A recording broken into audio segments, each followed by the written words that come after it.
Muchas personas esperan y buscan conocer a ese alguien especial. Sueñan con formar una familia y un hogar feliz junto a él o ella. Dicen que nunca se termina de conocer a las personas, ni siquiera a nuestros más allegados. Aunque algunas veces sí sucede, pero demasiado tarde. Hola a todos, ¿cómo están? Bienvenidos un día más al canal. Yo aquí como siempre les traigo un nuevo caso.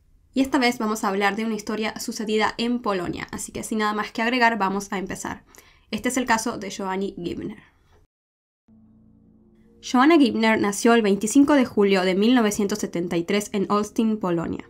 Era la única hija de una joven mujer de 23 años llamada Danuta Januszewska y su esposo. La pareja estaba muy feliz con su nueva bebé, quien tenía la piel rosada y delicada. Durante los siguientes años, Joanny creció rodeada del amor de su familia. Hasta que en 1983, cuando apenas tenía 6 años de edad, su padre falleció. Esto significó un golpe muy duro para la pequeña, quien era muy apegada a su padre. Decidió colgar una fotografía de él en la puerta de su cuarto, y rápidamente se convirtió en su recuerdo más importante. Su madre pasó a ser el mundo entero para Joanny y viceversa. Sin embargo, después de un tiempo, Danuta conoció a un hombre llamado Jack, de quien se enamoró rápidamente.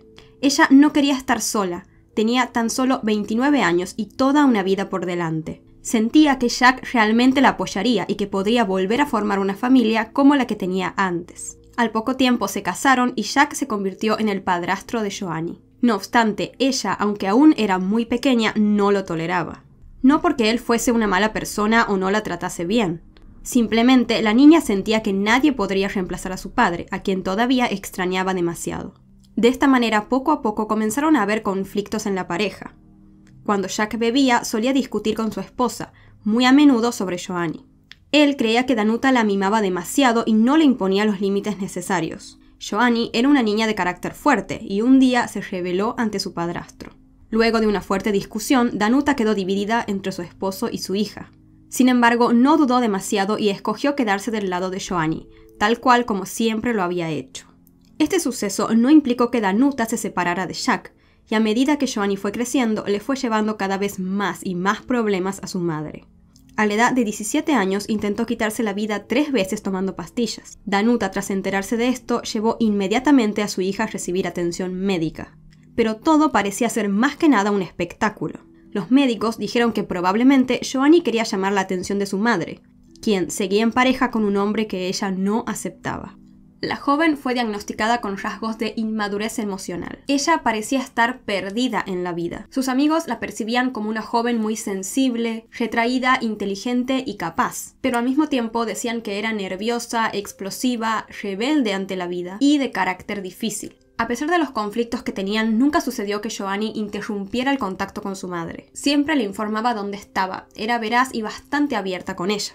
Aunque Joanny siempre fue muy responsable y obtuvo muy buenas notas en la escuela secundaria de economía, a último momento decidió no presentarse a los exámenes finales. Esto estaba totalmente en contra con los deseos de la madre, quien quería que ella terminara con su educación. Pero Joanny había decidido comenzar a hacer su propio dinero. Empezó trabajando en una tienda departamental de cosméticos y luego en varios otros lugares. No obstante, en el fondo deseaba ser periodista. Cuentan que tenía un enorme talento para la escritura. También soñaba con alejarse de su madre, ser independiente y formar una familia. Sin embargo, Joanny no tuvo suerte en el amor desde el principio. Ella le confió a una de sus amigas que siempre solía encontrarse con hombres que describió como matones. Una chica con una belleza y un estilo entrañables podría conquistar a muchos hombres. Pero en 1993 empezó a salir con alguien que no sería muy diferente a los sujetos que les mencionó a su amiga, pues le terminaría rompiendo el corazón. Este chico era Andrés M., un joven 2 años mayor que ella que trabajaba como guardaespaldas en discotecas. Luego de 3 años de relación, Joanny estaba lista para casarse con él. Sin embargo, Andrés tenía otros planes para su vida. Además, sospechaba de que ella lo estaba engañando con otro hombre. Finalmente se separaron en el año 1996. No obstante, no pasó mucho tiempo hasta que Joanny, ya con 23 años, conocería a otro hombre que la cautivaría.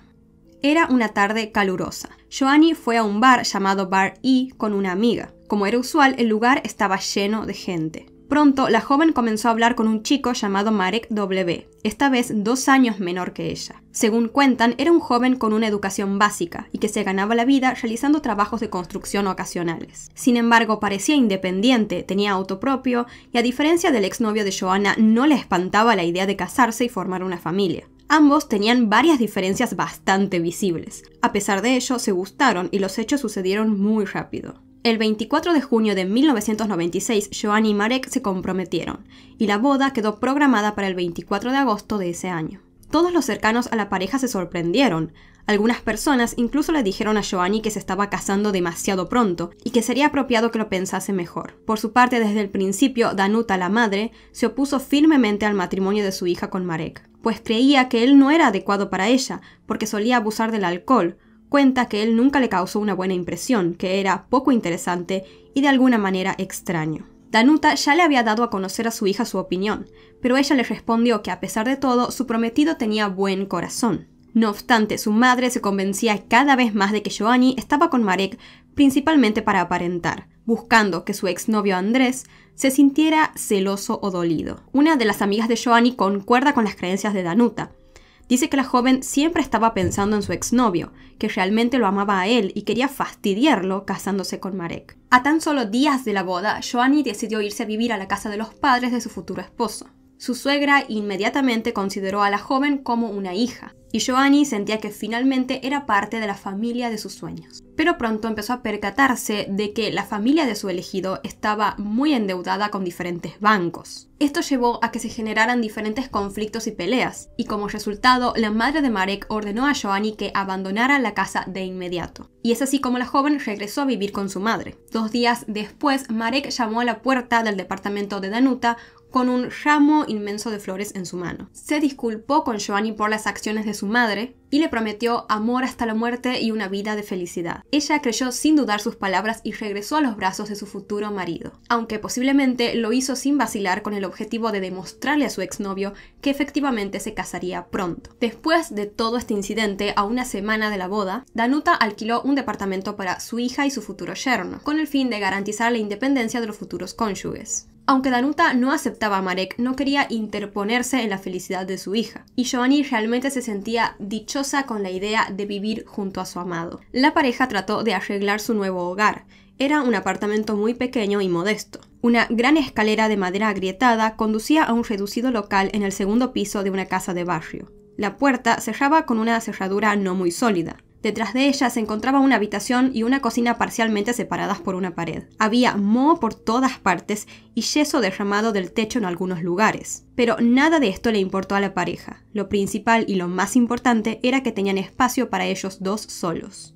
Aparte del mobiliario de la cocina, no había más nada dentro del departamento. Joanna se las arregló y consiguió algunos muebles viejos, un sofá, una lavadora, un televisor y un estéreo. No eran de gran valor, pero en aquel momento no podía permitirse algo mejor. La joven también se llevó de la casa de sus padres joyería de oro que tenía y mucha ropa. Además, compró un pequeño cachorrito para que viviera con ellos en el nuevo departamento. Aquel incidente que les comenté entre Joanna y su futura suegra no había sido el único. La realidad era que las relaciones entre las familias de los novios no fueron las mejores desde un principio. Esto se hizo claramente visible durante los preparativos de la boda, que fueron financiados en su totalidad por Joanna, incluida toda la bebida y los anillos. Lo cierto es que la familia del novio solo estaba esperando para festejar, pasarla bien y que Marek definitivamente no regresase nunca más a la casa, puesto que decían que era una persona escandalosa, que solía golpear a su padre e insultar a su madre. Los parientes necesitaban que se concretase este matrimonio para que Marek forme su propia familia.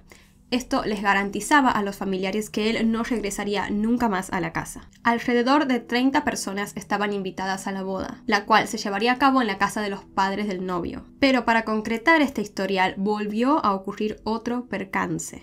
Unos días antes de la celebración, Joanna notó que la familia de Marek había consumido toda la bebida que ella había comprado para la boda, y tuvo que volver a gastar en nuevas botellas. Y a pesar de haber sido los causantes del problema, la familia del novio decidió nuevamente no poner ni un centavo. Tales incidentes iban destruyendo cada vez más y más la felicidad y las ilusiones de Joanna. La madre también se fue percatando de que su hija poco a poco se iba deteriorando. Se volvía cada día que pasaba una persona más apagada, nerviosa y empezó a bajar de peso bruscamente. Danuta habló con su hija buscando que reflexionara y pensara si realmente quería casarse. Pero a pesar del ambiente tenso y las quejas mutuas, la boda finalmente se llevó a cabo en la fecha prevista, el 24 de agosto de 1996. Joanna tomó el nombre de su esposo y el testigo del novio fue un amigo de él llamado Tomás H. Danuta para ese momento estaba enferma, se encontraba internada en el hospital, pero tomó una breve licencia para asistir a la boda de su hija. Sin embargo, solo se quedó 2 horas en la fiesta, debido a su estado de salud. Ese mismo día tuvo que volver al hospital por operaciones que tenía previstas a la mañana siguiente. La boda, sin embargo, no se detuvo. Los familiares del novio bebieron como si no hubieran hecho otra cosa en toda su vida, y tanto alcohol terminó teniendo sus efectos. Comenzaron a haber nuevas discusiones entre la familia del novio y Joanny, al parecer por un conflicto relacionado al hecho de que la madre de ella no estuviera presente durante todo el evento. Toda la familia estaba muy borracha y le decían cosas horribles a Joanny. Como resultado se generó una pelea física entre ella y su suegra, quien se volvió muy agresiva y tiró a su nuera por las escaleras ordenándole que saliera de la casa. El novio, en apoyo a su madre, le arrojó el anillo de bodas a su esposa mientras ella aún estaba tirada en las escaleras. Joanny salió rápidamente de la casa y regresó a su departamento alquilado. Aún le quedaba su noche de bodas, y ella aún tenía unas pequeñas esperanzas de que aunque sea eso terminara bien. Un rato después, Marek llegó al departamento y le pidió perdón a su esposa por los incidentes sucedidos en la boda. Joanny, lógicamente, estaba aún muy resentida por el comportamiento de su novio y de su familia. Sin embargo, terminó decidiendo pasar la noche junto a él como si nada hubiese sucedido. Al día siguiente, Joanny acudió al hospital para ver a su madre. Estaba llorando y muy amargada. Además, tenía arañazos y moretones en el cuello. Le contó a su madre que había habido otro altercado con su novio durante la noche de bodas, y que mientras discutían él intentó estrangularla. Joanny se defendió y finalmente logró liberarse. Abrió la puerta y salió corriendo por las escaleras mientras gritaba y pedía ayuda. Entonces Marek, ante toda esta situación, se asustó y también salió del lugar. Joanny le dijo a su madre que quería ir urgentemente al registro civil y anular el matrimonio, pero Danuta la detuvo. Le pidió que esperara un poco más y que si en los siguientes días no mejoraba nada, ella misma solicitaría el divorcio para su hija. Después de esta última y terrible experiencia con su esposo, Joanny estuvo fuera de la casa por unos días y aprovechó para pensar en qué quería hacer con su vida. Fue entonces cuando se encontró con un joven que había conocido hacía un tiempo. Él había sido criado en un orfanato y se llevaba muy bien con Joanny. Ella sentía que él, al haber crecido sin sus padres, la entendía con respecto a la pérdida de su padre. Durante su encuentro charlaron bastante y esto le hizo muy bien a la joven, quien venía de pasar muy malos momentos. Más tarde Joanny regresó al departamento y en los siguientes días se dedicó a visitar a su madre en el hospital. Uno de aquellos días le comentó que estaba muy preocupada por su situación económica, pues la habían despedido de su trabajo, mientras que su marido también se encontraba con problemas, debido a que solo trabajaba en algunas pocas construcciones y lo que ganaba se lo gastaba en bebidas alcohólicas. Joanny se quejaba con su madre de que su esposo no hacía nada más que beber todo el día en casa junto a su hermano y su amigo Tomás. La situación financiera de la joven pareja era desesperada. No tenían dinero para prácticamente nada. Tomás a veces solía apoyarlos llevándoles algunas verduras y frutas de su granja, y era eso lo que comían principalmente. El 11 de septiembre de 1996, Joanny visitó a su madre como de costumbre en el hospital, pero esta vez fue junto a Marek. Allí ambos le declararon a Danuta que ya no querían estar juntos y planeaban divorciarse. La madre de Joanny les preguntó cómo era posible que un matrimonio se disolviese tan rápidamente, aunque en el fondo sabía muy bien la respuesta. Joanny no conocía muy bien a Marek, todo sucedió demasiado rápido. Se conocieron en mayo y para agosto ya había boda. Ella no había notado antes la agresión que él llevaba dentro, ni tampoco su dependencia con el alcohol. Danuta le preguntó en ese momento a Marek por qué trataba de una forma tan violenta a su hija, a lo que él le respondió que era porque nunca lograban ponerse de acuerdo con nada. También le dijo que tenía él pensado abandonar el departamento que alquilaban e irse a vivir a un hotel. Sin embargo, el divorcio no se realizó y la pareja continuó junta y además viviendo en el mismo departamento. Durante los siguientes días, Joanny continuó visitando a su madre en el hospital. El día 13 de septiembre, para ser precisa, le llevó un poco de dinero que tenía y le pidió que se lo guardara, debido a que tenía miedo que Marek lo encontrara y lo gastara en bebidas. Como ya era costumbre, Joanny le dijo a su madre que regresaría el día siguiente, pero no lo hizo. Así, Danuta no supo más nada de ella hasta el día 17 de septiembre, es decir, 4 días después. Ese día, su yerno Marek fue a verla al hospital. Estaba temblando y gran cantidad de sudor le corría por la frente. Le contó a Danuta que Joanny la noche anterior había salido con una amiga a una discoteca y jamás regresó. También agregó que tenía miedo de que se hubiera fugado con otro hombre. Danuta le pidió que se tranquilice y le dijo que en cuanto ella saliera del hospital comenzarían a buscarla. Al día siguiente, el 18 de septiembre, la mujer fue dada de alta del hospital por petición propia y comenzó a buscar a su hija. Danuta se dio cuenta de que Joanny no había cobrado su prestación por desempleo. Y esto le resultó demasiado extraño, pues es raro que alguien que no tiene dinero no buscase cobrarlo. Le hizo pensar a Danuta que podría estar sucediendo algo realmente malo. Decidió ir al apartamento alquilado para buscar alguna pista entre las pertenencias de Joanny. Allí se encontró con Marek, quien estaba acostado en el sofá. Ella cuenta que él la miraba como si la fuera a atacar. En ese momento, Danuta sintió demasiado miedo, pero a pesar de ello, buscó entre las cosas de su hija y no encontró nada. Sin embargo, ella sabía que Joanny nunca la habría dejado sin ningún tipo de información sobre su paradero. Es por esto que le pidió a Marek que la acompañara y ambos se dirigieron a la comisaría. Una vez allí, denunciaron la desaparición de Joanny Gibner. Los agentes no creían que le hubiese pasado algo malo a Joanny. Le dijeron a su madre que seguramente se había escapado de su esposo. Danuta les respondió que sospechaba realmente que a su hija le podría estar sucediendo algo grave de verdad, pero la policía solo le contestó diciéndole que no se preocupase y que buscarían a su hija. Marek buscó y preguntó por su esposa durante varios días. Sin embargo, al poco tiempo abandonó por completo la búsqueda. Danuta, por el contrario, aunque sus posibilidades eran limitadas, continuó haciendo hasta lo imposible por averiguar dónde estaba Joanny y qué le había sucedido. Incluso recibiendo hasta una especie de rechazo por parte de los agentes de policía, quienes les repetían constantemente que ellos estaban encargando de la búsqueda y que no se preocupase demasiado. Le decían también que se quedara en casa y guardara reposo, pues había salido recientemente del hospital. Sin embargo, los resultados de esta búsqueda no eran visibles. Entonces Danuta, ya agobiada, se dispuso a actuar por su propia cuenta. Llamó a hospitales, comisarías y morgues. Consideró varios escenarios, incluido el más trágico, pero no hubo resultados. En octubre, a un mes de la desaparición, la madre de Joanny decidió desesperada solicitar la ayuda de un famoso clarividente, supuestamente el mejor. Tomó uno de los suéteres de su hija y viajó 250 kilómetros en taxi para encontrarse con el famoso hombre. Cuando llegó, esperó durante unas 5 horas frente a la casa, hasta que el vidente finalmente la atendió. En la consulta, este afirmó que Joanny se había ido sola con un hombre mayor, pero su madre no creyó esta versión. Optó entonces por solicitar el servicio de otro vidente, quien le indicó que su hija estaba bajo el agua. Tras estas afirmaciones, Danuta contrató a buzos para buscar en el fondo del lago de Vitskie, que quedaba cerca de donde vivían, pero la búsqueda no tuvo éxito. Para esta altura, Danuta ya estaba perdiendo las fuerzas, pero no la fe. En 1997, tras varios meses de la desaparición de su hija, y sin avances en el caso, escribió una carta para la oficina del fiscal. La misma tenía 3 páginas, describía todos los sucesos violentos ocurridos en la boda de su hija, durante la noche y la mañana siguiente. Contaba que Joanny nunca la dejaría, y mucho menos sin comentarle a dónde fue. Al final, Danuta afirmaba que sospechaba de que Marek había asesinado a su hija. La oficina del fiscal respondió a esta carta con una simple y muy fría frase, que decía simplemente: la policía está buscando a Joanny Gibner.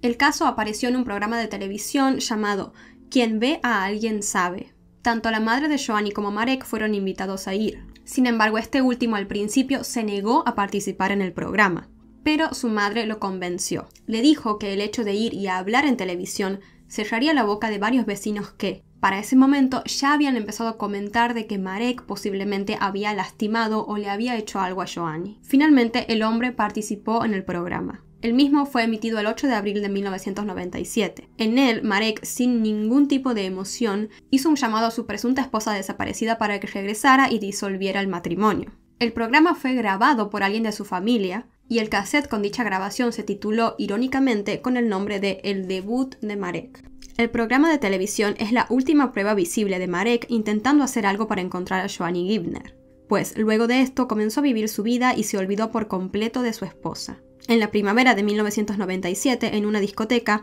conoció a una joven llamada Emilia. Iniciaron rápidamente una relación y ella se fue a vivir con Marek en casa de sus padres. Poco después, Emilia quedó embarazada y tuvieron un niño, y 2 años después, una niña. Marek, a pesar de ahora tener una familia, continuaba siendo igual. Trabajaba poco y bebía demasiado. No tenía dinero, no pagaba las cuentas, y esto también empezó a generar conflictos con su nueva pareja. Se empezó a rumorear de que Marek aunque tuviera 2 hijos con Emilia, la obligaba a prostituirse porque él no quería trabajar. Y claramente él se hacía quedar todo el dinero que ella ganaba, y era muy posible que con él comprara bebidas alcohólicas para él.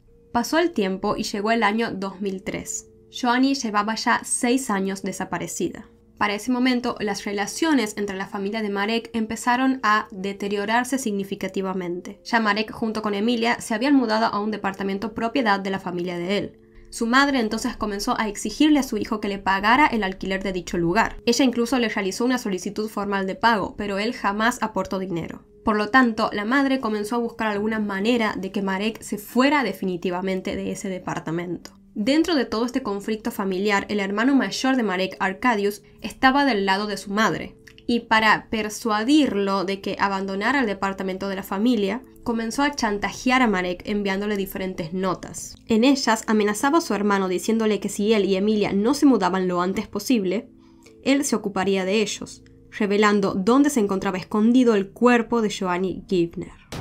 Su madre para ese momento también empezó a amenazarlo, diciéndole que si no salía de la casa, contaría a la policía todo lo que él le había hecho a Joanny. Emilia leyó estas notas enviadas por el hermano de Marek. Ella sabía por los medios y por amigos que la ex esposa de su actual pareja había desaparecido poco después de la boda. Y si bien había escuchado varios rumores al respecto, Emilia no le había dado demasiada importancia al asunto en un principio. Pero después de recibir estas notas, comenzó a cuestionar a su pareja. ¿Qué le pasó exactamente a Joanny?, le preguntó. No querrás saberlo, le respondió Marek evasivamente. Pero Emilia insistió, fue persistente, así que al final Marek, harto de las preguntas de su pareja, le confesó lo que le había hecho a su mujer. Emilia no soportó más y tras escuchar a su novio se dirigió rápidamente a la comisaría más cercana. Allí contó no solo sobre toda su mala experiencia con Marek en la relación, sino también sobre lo que él le había hecho a su esposa. Soy concubina de Marek W. Convivo con él desde hace 6 años. Vimos una carta puesta en la puerta, escrita por su hermano Arkadiusz W. El contenido de esta carta era una pregunta. ¿Dónde está Joanna Gibner? Y un mapa dibujado de la zona. Luego consumimos cerveza y después de unas 4 o 5 horas de encontrar esta carta, comencé una conversación con el conviviente, preguntándole dónde estaba realmente su esposa y qué le había pasado. Finalmente Marek me informó que había estrangulado a su esposa. Este es un extracto de la denuncia penal oficial presentada por Emilia. La conversación que ella tuvo con su pareja, según le comentó a los policías, al principio fue tranquila, pero a medida que ella insistía con el tema de Joanna Gibner, Marek terminó, como les comenté, confesando lo que había hecho, pero al mismo tiempo perdió totalmente la cordura y amenazó a Emilia con que le haría lo mismo que le había hecho a su esposa si ella contaba algo. Emilia se asustó demasiado, pero a pesar de ello estaba decidida a hablar, y ahí fue cuando salió de la casa y se dirigió a la comisaría y prestó declaración.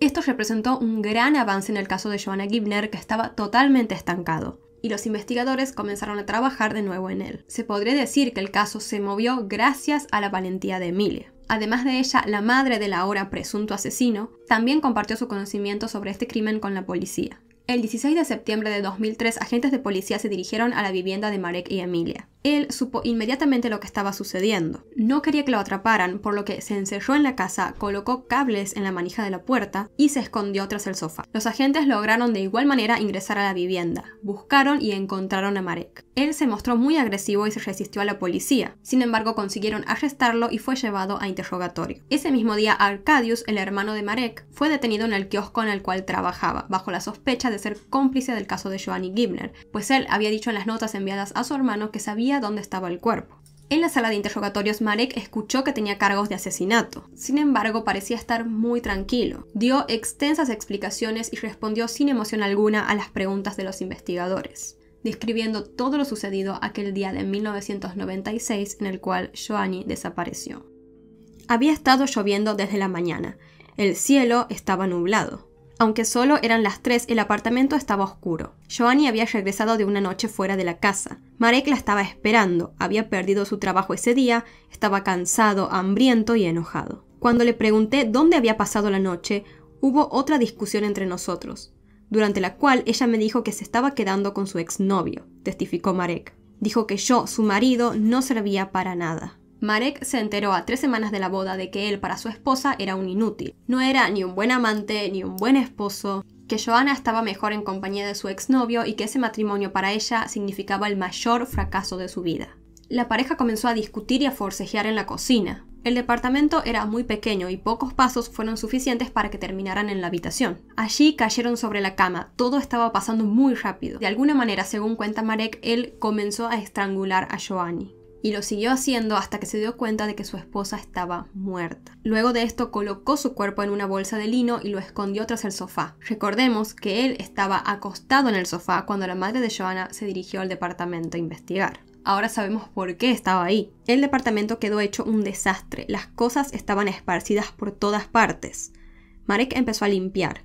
Durante las siguientes 2 horas estuvo trapeando el piso y lavando la ropa. Caminó por el departamento por un rato pensando qué hacer y finalmente decidió acudir a su hermano Arkadiusz en busca de un consejo. Se subió a un autobús y se dirigió a su casa. Varios minutos después ya estaba hablando con Arkadiusz y junto a él se empezaron a preguntar dónde podían esconder el cuerpo de Joanny para que nadie lo encontrara. Llegaron a la conclusión de que sería bueno hundirlo en el lago. El cuerpo de Joanny permaneció en el sofá durante 2 días más, mientras Marek terminaba de armar su plan perfecto para deshacerse de él. El ahora asesino confeso también fue acusado por su amigo Thomas H., quien testificó que durante aquellos días fue al departamento de Marek y allí él le mostró el cuerpo de Joanna y le pidió que lo ayudase a deshacerse de este. Al ver el cuerpo de Joanny, Thomas se sintió muy mal y se dirigió a la cocina. Mientras, Marek comenzó a trasladar el cuerpo de Joanna hacia una bolsa de plástico grande y la colocó en el baúl de su vehículo. Más tarde, ambos se dirigieron a la propiedad de la familia de Marek, donde este transfirió el cuerpo hacia el auto de sus padres. Y por la noche, junto a su hermano Arkadiusz, lo escondió en la alcantarilla del garage. Allí, el cuerpo de Joanny permaneció durante los siguientes días, hasta que los hermanos se decidieron y cargaron una bolsa con diferentes tipos de chatarra, ladrillos, entre otras cosas. Tomaron una cuerda y en uno de los extremos colocaron toda esta chatarra acumulada y en el otro ataron el cuerpo de Joanna. Tarde, alrededor de las 8 de la noche, cuando ya había oscurecido, se marcharon hacia el lago de Vitskie. Una vez allí, Marek arrojó el cuerpo de su esposa a unos 50-70 metros de la playa. Debido al peso de los ladrillos y la chatarra, se hundió rápidamente. Más tarde, incitado por su hermano, Marek se limpió, se cambió y fueron junto a él a tomar una cerveza al bar E, el mismo bar donde él había conocido a Joanny meses atrás. A pesar de toda esta confesión por parte de Marek, Arkadiusz, por su parte, no admitió haber ayudado a ocultar el cuerpo y dijo que era totalmente inocente. Pese a que tenían una confesión bastante completa, los agentes no pudieron concretar la investigación, puesto que aún no tenían el cuerpo de Joanna, que sería como la evidencia final. Ante esta situación, los investigadores decidieron realizar una inspección in situ. Durante la misma, Marek declaró de nuevo detalladamente cómo mató a Joanna. También repitió los roles exactos que jugaron su hermano y su amigo. Y finalmente realizó un boceto dibujado a mano, marcando el lugar exacto del lago en el cual debería estar la bolsa con el cuerpo de Joanna. Luego de esto, el lago de Vitskie fue registrado varias veces por un grupo de buzos especializados. Primero, de la Brigada de Bomberos del Distrito y del Cuartel General de la Policía Municipal de Olsztyn, y luego también de la Marina. Se utilizaron equipos especializados de buceo y búsqueda de metales, un magnetizador de protones, un magnetómetro, un submarino Super Arkil y un sonar. Se localizó un objeto submarino de tamaño relativamente grande, caracterizado por la reflexión de las olas y un campo magnético anómalo. Este objeto fue ubicado cerca de la posición mostrada por Marek en sus bocetos. Según los especialistas, este elemento no era de origen natural, sino producto de la actividad humana. Desafortunadamente, en vista de las condiciones que prevalecían en ese momento, especialmente una importante sedimentación, no fue posible identificar el objeto hundido ni recuperarlo. Sin embargo, había que hacerse primero, antes que nada, la pregunta de si existía realmente alguna posibilidad de recuperar algún desecho del fondo del lago después de tanto tiempo. Según cuentan los especialistas, los restos tanto de humanos como de animales pueden permanecer en el agua por mucho tiempo, sobre todo porque es un lago con sedimentación y existe la posibilidad de conservar cadáveres. Los elementos metálicos colocados cerca de la bolsa podrían ser quienes conduzcan a la pista de dónde está el cuerpo. Para esto, todas las anomalías que ocurran en el fondo del lago deberían ser revisadas. Cuando la prensa le preguntó a Danuta si creía que el lago podría ocultar los restos de su hija, ella respondió sin dudarlo. Estoy segura de ello. Pienso en ello cada día. Me resulta difícil vivir con el hecho de que Joanny no tiene una tumba. Estoy orando por esto, pidiéndole a Dios, aunque sea una partícula de mi hija, para poder enterrarla. La policía se contactó con los mejores especialistas del país para buscar en el lago, pero todos concluían en que las condiciones eran demasiado difíciles. Luego de haber gastado demasiado dinero y tiempo en vano, se llegó a la conclusión de que era mejor no intentar más buscar el cuerpo de Joanna, considerando que ya cualquier tipo de esfuerzo sería totalmente en vano. Cabe destacar que en aquel momento no había un equipo tan moderno como tenemos actualmente. No se tenía un cuerpo, pero tras las fuertes confesiones tanto por parte de Marek como de los diferentes testigos, se llegó a pensar que de todas maneras el caso podría resolverse rápidamente, y el asesino ser castigado de manera ejemplar. Sin embargo, los investigadores se enfrentaron a otro obstáculo inesperado. Emilia se negó a volver a declarar en el transcurso del proceso, y el tribunal no pudo tener en cuenta su testimonio anterior. Luego, la mujer junto a sus 2 hijos salieron de Polonia para esconderse de la posible venganza de Marek. La acusación, entonces, que estaba basada en gran parte en la confesión de la concubina de Marek, prácticamente dejó de existir y el cordón judicial perdió formalmente su razón de ser. Pero los investigadores aún contaban con otro testimonio, el de Tomás H., el amigo de Marek, quien admitió haber visto el cuerpo de Joanny. Así, a pesar de la falta de una prueba sólida y de haber perdido una importante declaración, la fiscalía decidió acusar a Marek del asesinato de Joanny Gibner. Durante el juicio que se realizó el 3 de octubre de 2003, Marek cambió de táctica. Presentó nuevas declaraciones en las que dijo que él no había cometido el asesinato y que la policía lo había obligado a confesar. También planteó la hipótesis de que quizás fueron su madre y su hermano Arkadiusz quienes habían matado a Joanna. Al describir la vida con su esposa, Marek dijo que realmente él la amaba mucho. Nuestra relación era simplemente dulce. Joanny estaba conmigo como en un cuento de hadas. Siempre me dirigía a ella con amor y dulzura. Fue amada y respetada. No sé por qué habló de la anulación del matrimonio. Creo que era fruto de sus caprichos, explicó él en el juzgado. Agregó también que había inventado la historia del asesinato inspirado en novelas policíacas. Más tarde volvió a cambiar su versión.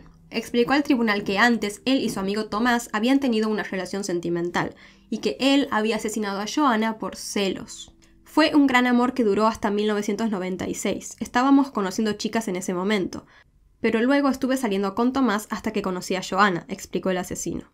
Entonces rompí mi relación sentimental con él, porque decidí que era hora de empezar una relación normal.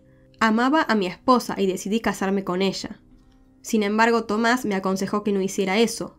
Me convenció, lloró y se sintió rechazado. Cuando Joanna estaba desaparecida, Tomás me consoló como un perro fiel y dijo que definitivamente ella no volvería.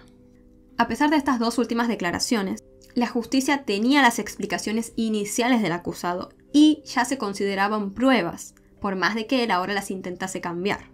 Su testimonio inicial estaba lleno de detalles, y era muy probable que Marek haya dicho la verdad desde el principio, pero al darse cuenta de que nunca encontraron una evidencia tangible, aprovechó para intentar declararse inocente.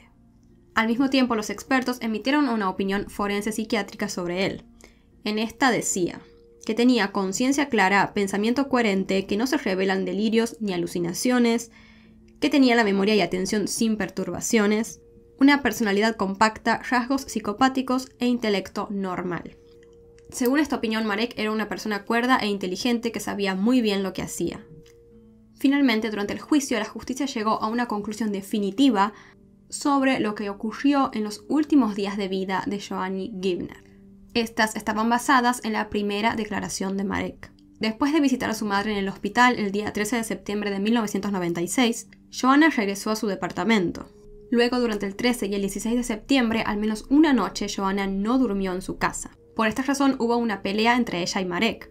Durante el conflicto, Joanna, a la pregunta de su esposo sobre dónde había pasado la noche, le respondió provocativamente que a él no le debía importar y que había estado con su exnovio Andrés. Agregó que aún mantenía una relación con él. Durante la pelea también acusó a su marido de ser un pésimo amante y de no satisfacerla. Tras oír esto fue que el acusado empezó a agredir a su esposa. Joanna intentó defenderse arañándolo en diferentes partes de su cuerpo, pero él la estranguló hasta que ella ya no presentó más señales de vida. Temiendo las consecuencias de su acto, Marek escondió el cuerpo en el sofá y limpió todo el departamento. El 9 de noviembre de 2006, 10 años después del asesinato de Joanny, Marek W. fue condenado a 15 años de prisión. Su hermano Arkadiusz también recibió una sentencia por obstruir el proceso penal y ayudar al autor en el crimen. Fue condenado a 2 años de prisión. Aunque los hermanos apelaron en varias instancias, la decisión quedó firme. Los hombres han sido condenados sobre la base del testimonio inicial de Marek y las pruebas circunstanciales, sin jamás haber hallado el cuerpo de Joanna. Es decir, sin jamás haber hallado ninguna prueba concreta en contra de ellos. Sin embargo, la justicia está convencida de que el veredicto al cual se llegó es el correcto. Este caso llegó a los anales de la ciencia forense polaca, ya que fue uno de los primeros juicios circunstanciales y de los más difíciles que se han manejado hasta ahora en el país.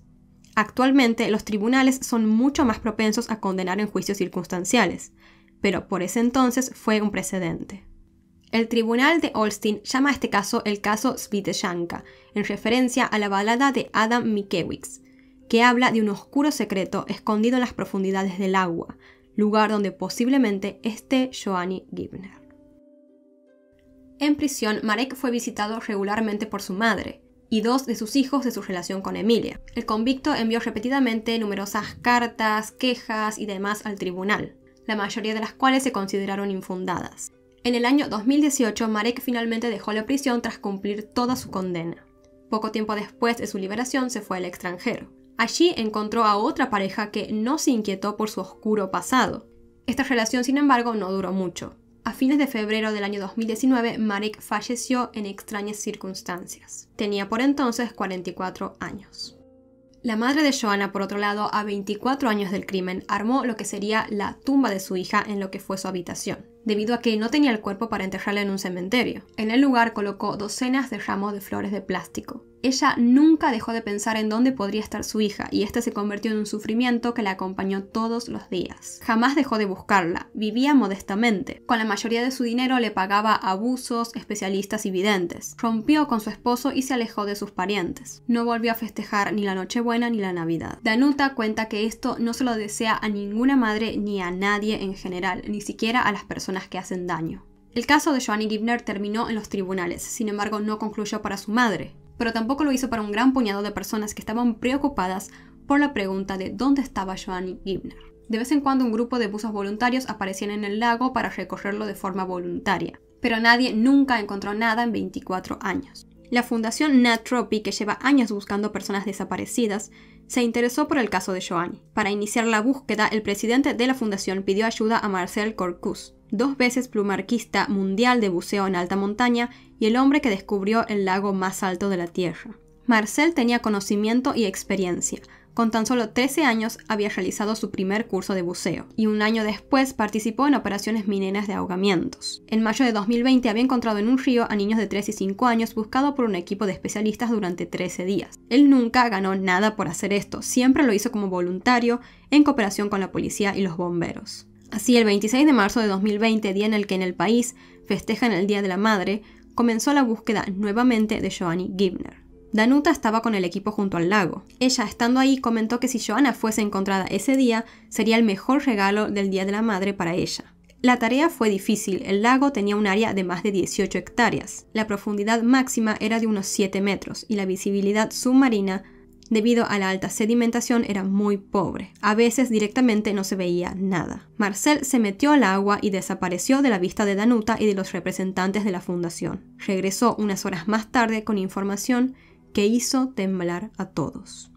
Después de casi unas 5 horas de búsqueda, uno de los imanes había atrapado algo en el fondo del lago. Marcel se había sumergido para identificar de qué se trataba y comprobó que allí había una gran bolsa cargada con elementos metálicos. Resultó que ese día, el Día de la Madre, Marcel Corcuz descubrió el cuerpo de Joanny Gibner.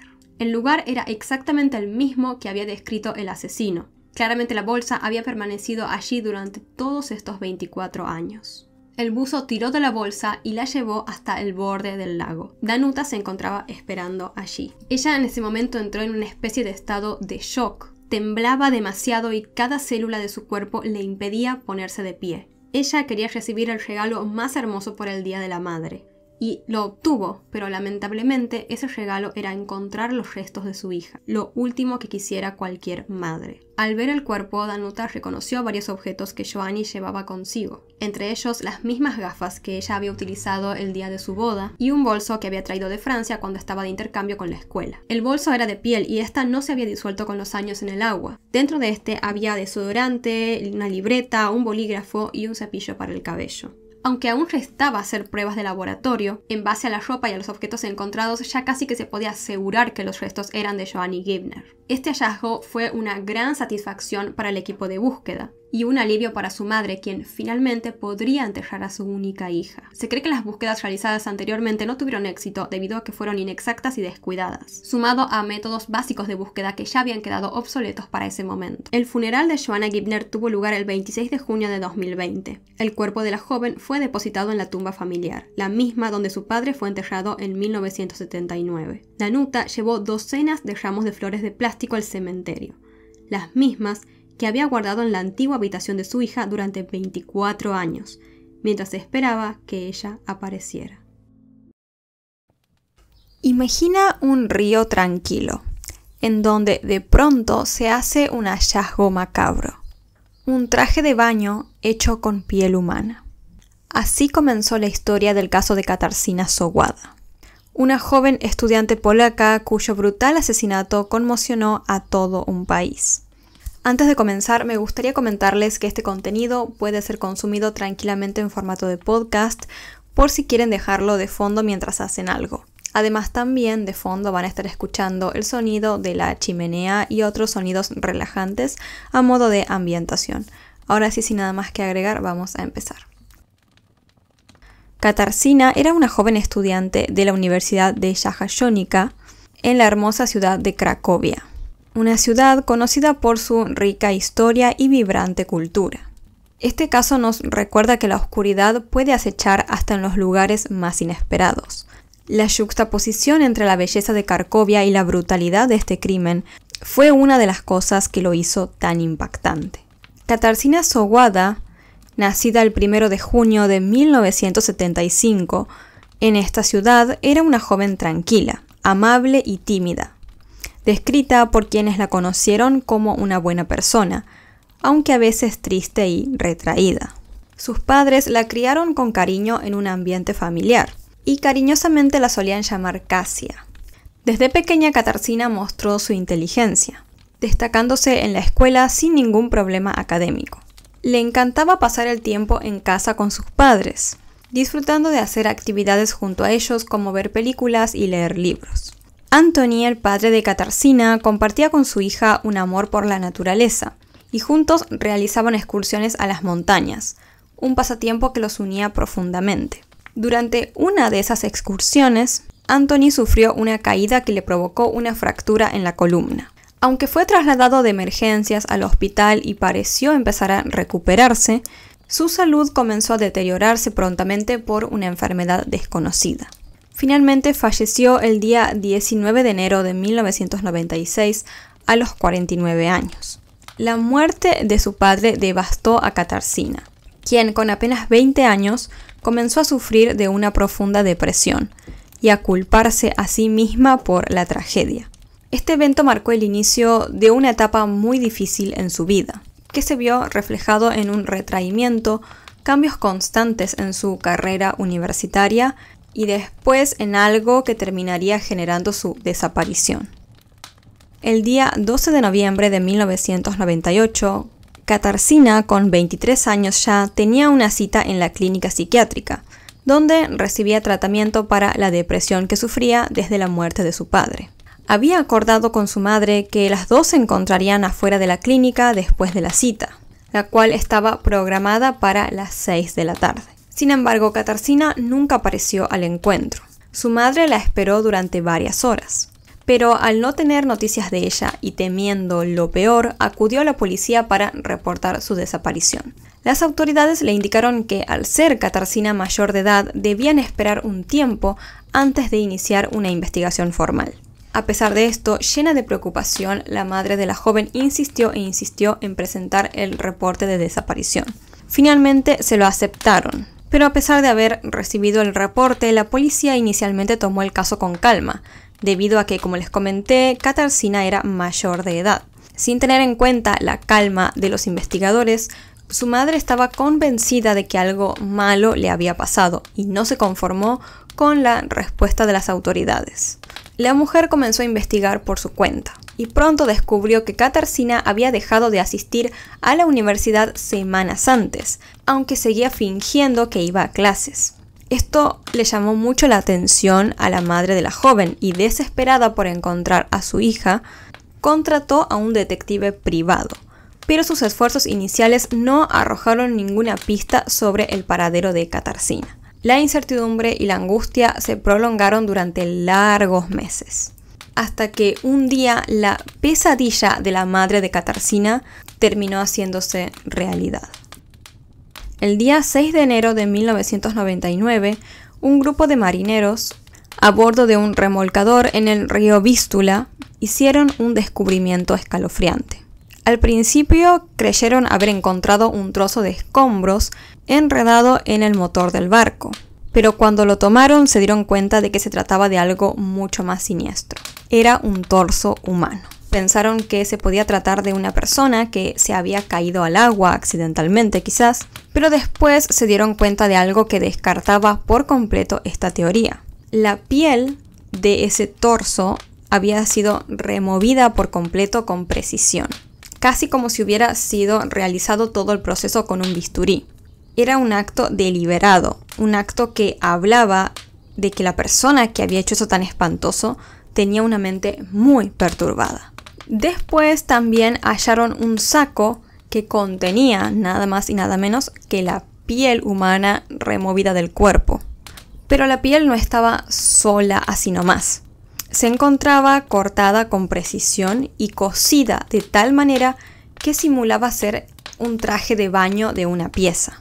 Literalmente era un traje hecho con piel humana. Posteriormente se encontró la pierna de ese cuerpo en el río, pero lamentablemente la cabeza y otras partes jamás fueron halladas.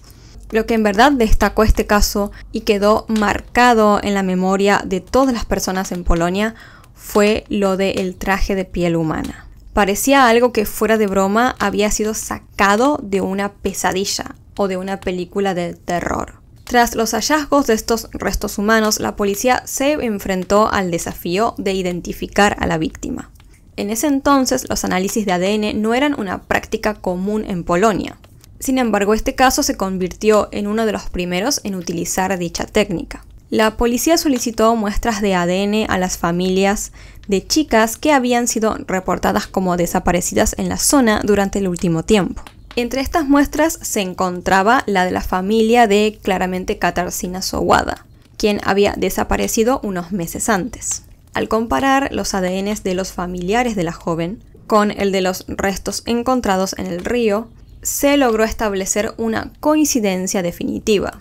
El cuerpo y la piel encontrados pertenecían a Katarzyna Sowada. Fue a través de esta innovadora técnica para la época que las autoridades lograron confirmar la identidad de la víctima, dando un giro trágico a una investigación que inicialmente había empezado como una desaparición de una joven.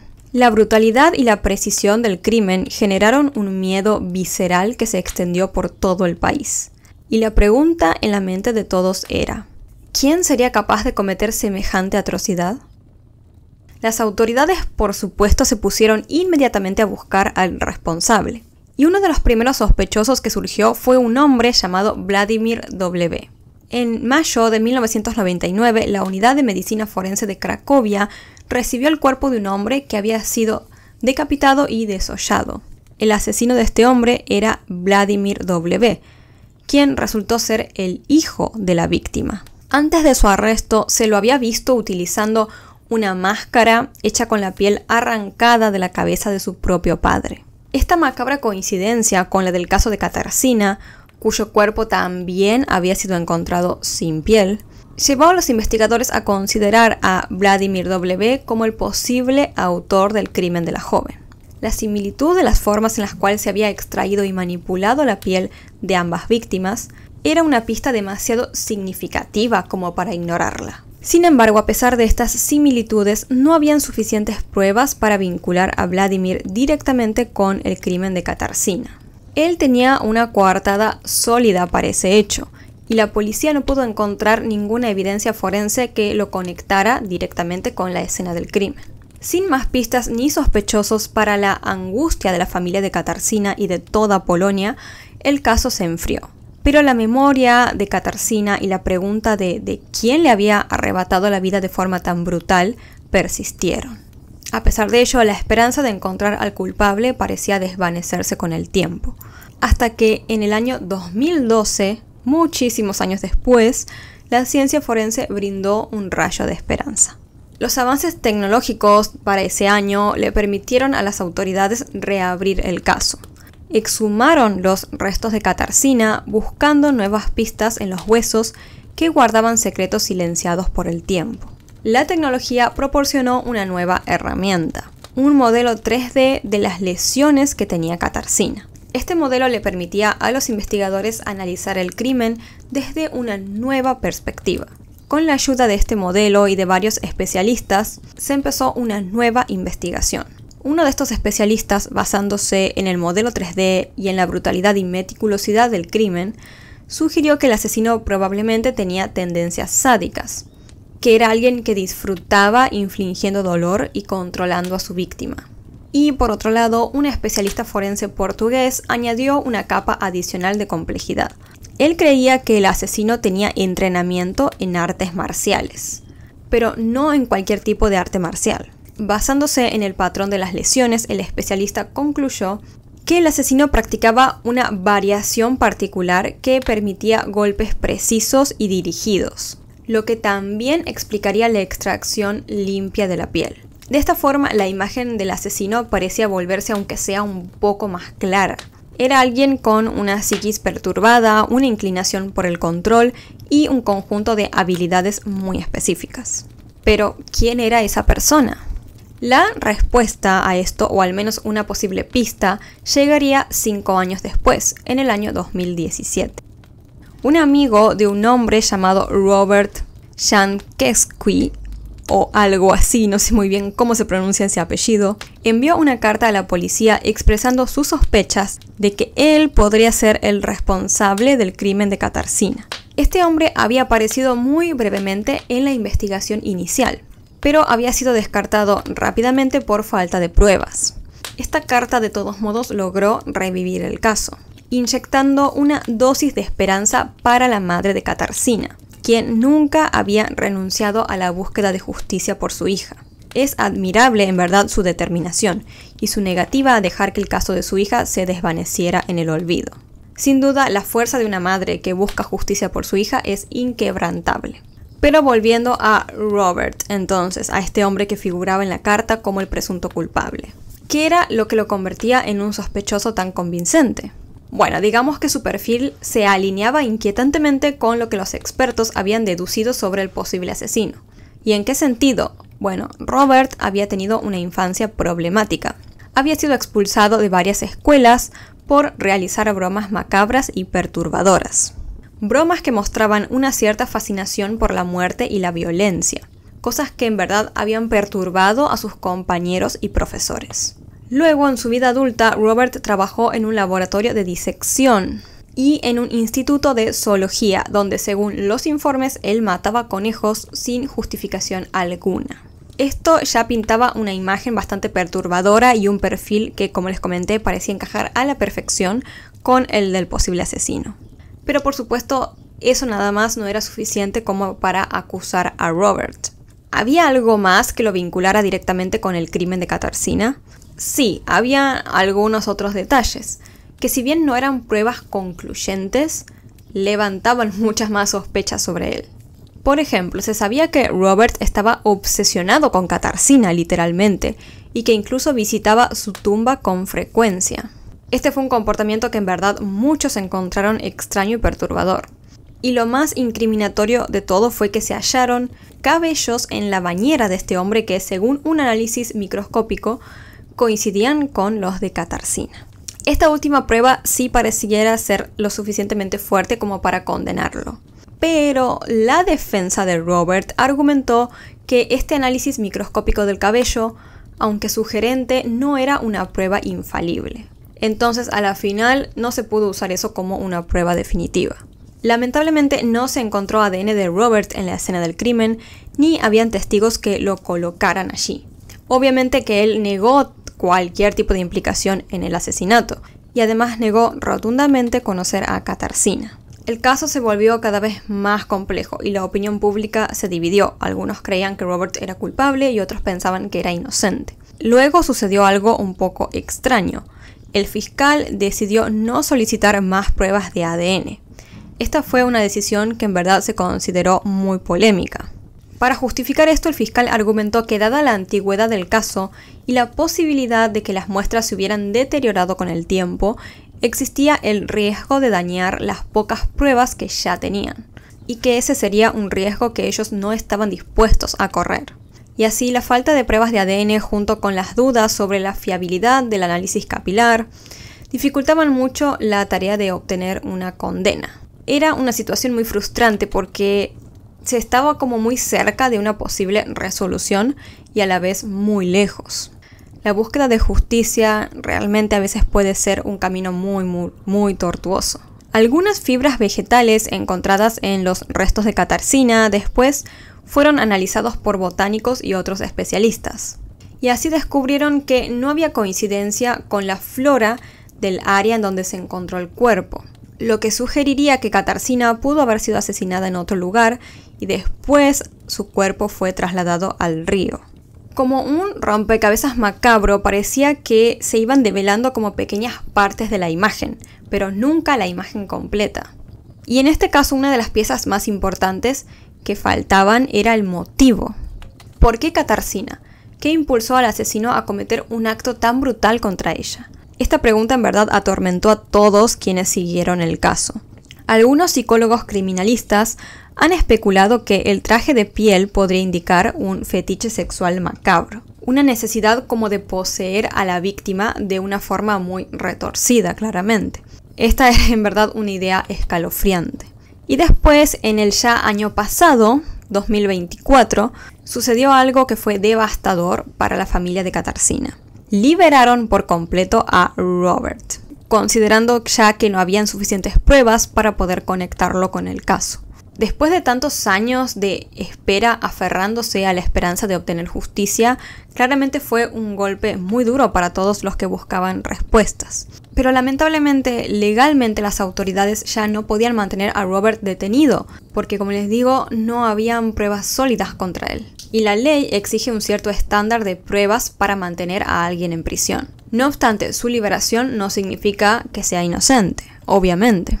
Pero entonces, si esto sucedió el año pasado, ¿en qué está el caso hoy?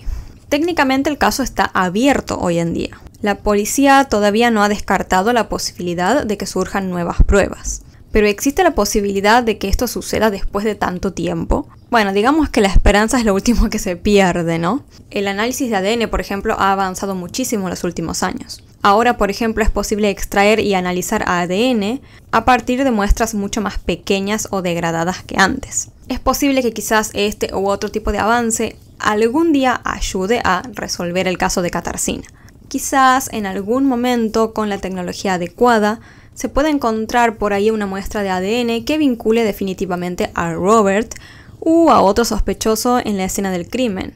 Esto sería increíble, verdaderamente, pero por ahora simplemente quedan muchas preguntas sin respuesta. Katarzyna era una joven con toda una vida por delante y terminó siendo víctima de un acto de violencia inexplicable. Su madre luchó incansablemente por obtener la verdad y la justicia, y su fuerza en verdad es admirable. Esta es una historia que nos recuerda una vez más sobre la fragilidad de la vida y la oscuridad que puede acechar en los rincones más inesperados. También nos deja en claro, ¿no?, la importancia de nunca abandonar la búsqueda de la verdad, sin importar cuánto tiempo pase. Por eso es muy importante la memoria, mantener viva la historia de las víctimas y no permitir que sus casos desaparezcan o queden en el olvido. Katarzyna era una hija, una amiga, una estudiante con sueños y aspiraciones, y su vida fue truncada de una manera brutal e inhumana. Creo que todos tenemos el deber de recordar su historia y exigir justicia no solamente para ella, sino también para claramente todas las víctimas de crímenes violentos. La búsqueda de la verdad no debería terminar hasta que se haga justicia. Espero les haya resultado de interés esta historia. Coméntenme todo lo que opinan sobre el caso en los comentarios, siempre y cuando obviamente sea con respeto. Antes de irme les voy a mandar un saludo a todos los miembros del canal y ellos son Maribel Granadeño, Luz Belis Concepción, Winona Waiters, Carolina Echeverría, Laila, Rebeca Guzmán, Pamela Sánchez, KL, Ana Catalina Po, Pedro MF, Amaya, Sandra Escobar MD, Laura Elena Garridos y Jacqueline Castellanos. Un beso enorme, muchas gracias por apoyar este proyecto. Por mi parte, eso ha sido todo por hoy. Muchas gracias a todos por estar ahí, por verme, por elegir este canal. Y bueno, yo los veo la próxima.